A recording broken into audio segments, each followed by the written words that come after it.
Question 29, upright spacing on guardrail supports. If you scroll down on 3308.7.3, dimensions and materials, number 4, you have top rails, mid rails, and toe boards shall be securely fastened to upright posts spaced not more than 8 feet apart. And I believe there's an exception, number 2. Posts supporting wire, cable, top rails, and mid rails, as well as toe boards utilized in connection with such wire, cable, top rails, and mid rails may be spaced more than 8 feet apart, provided that the posts are spaced such that a force of 200 pounds applied in downward direction along the top edge shall not deflect more than 6 inches, and in no case to a height less than 39 inches above the floor.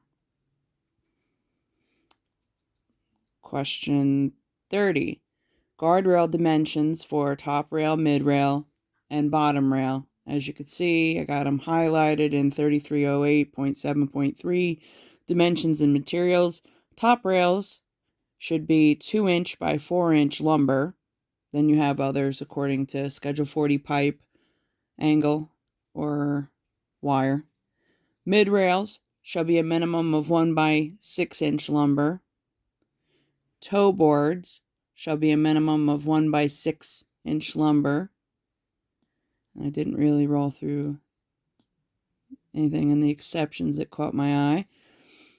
Question 31. Who has the responsibility for the adjacent building underpinning when access to the contractor is denied by the owner of the adjacent building where underpinning has been determined that it is required?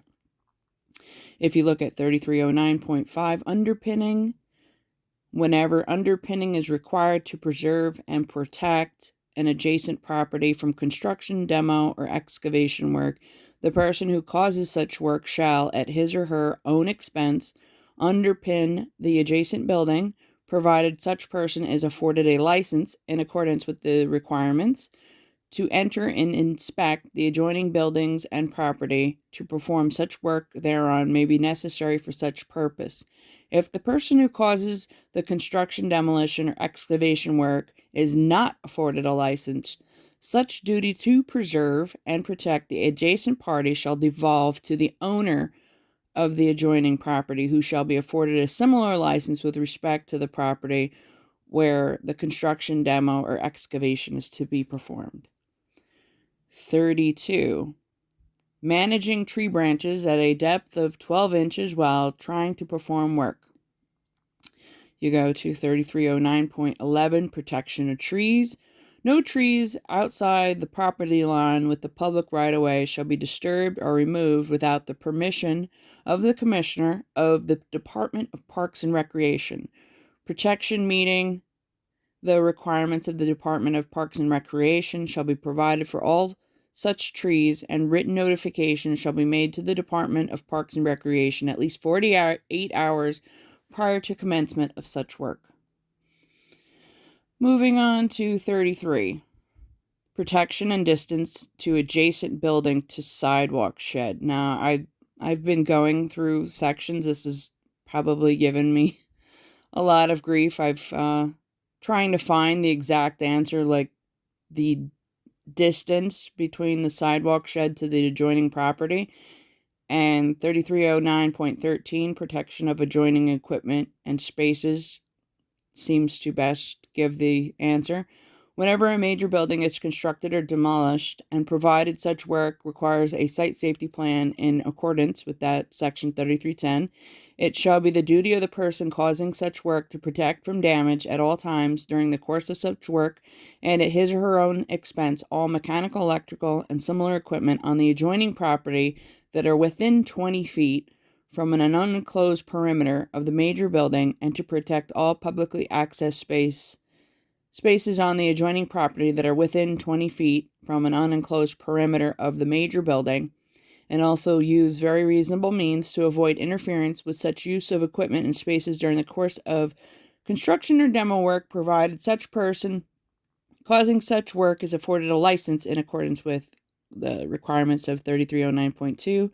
to enter and inspect the adjoining property and perform such work thereon that may be necessary for such purpose. Otherwise, the duty of protecting adjoining equipment and spaces shall devolve back to the owner. So let these people in or else it's on your dime.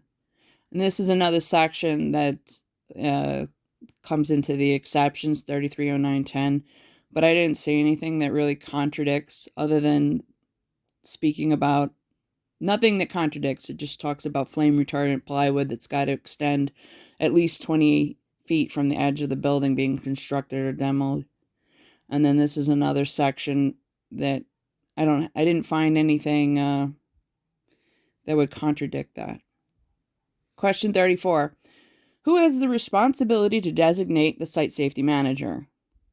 Such site safety manager, and if you're looking in 310.5, site safety manager or coordinator to be designated, such site safety manager or manager shall be designated by 1, owner, 2, agent, 3, construction manager, 4, or general contractor.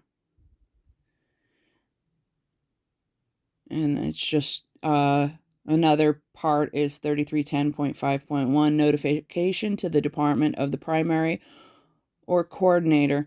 Now, the department shall be notified of the primary site safety manager or coordinator prior to the commencement of work. And then in the event that an alternate site safety manager or coordinator will be acting as primary site safety manager or coordinator for a period longer than 2 consecutive weeks, the department shall be notified. That might be a test question. And I did dig into fire code for the fire safety manager. Figured might as well. Which is New York City Fire Code 1408.1 Fire Safety Manager, where a fire safety manager or site safety coordinator is required by the building code. The owner shall designate a person to be the fire safety manager for the construction site. Such person shall hold a certificate of fitness as a construction site safety manager.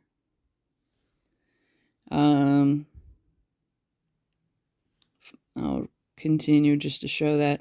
Fire safety manager shall be the site safety manager or site safety coordinator required by building code, except that a separate fire safety manager shall be designated for a building under construction when such building reaches a height of 20 stories or more than 250 feet, has a lot coverage of 200,000 square feet or greater, or as otherwise prescribed by rule. Question, I just realized this is long. I'm going to continue with question 35 in the next set.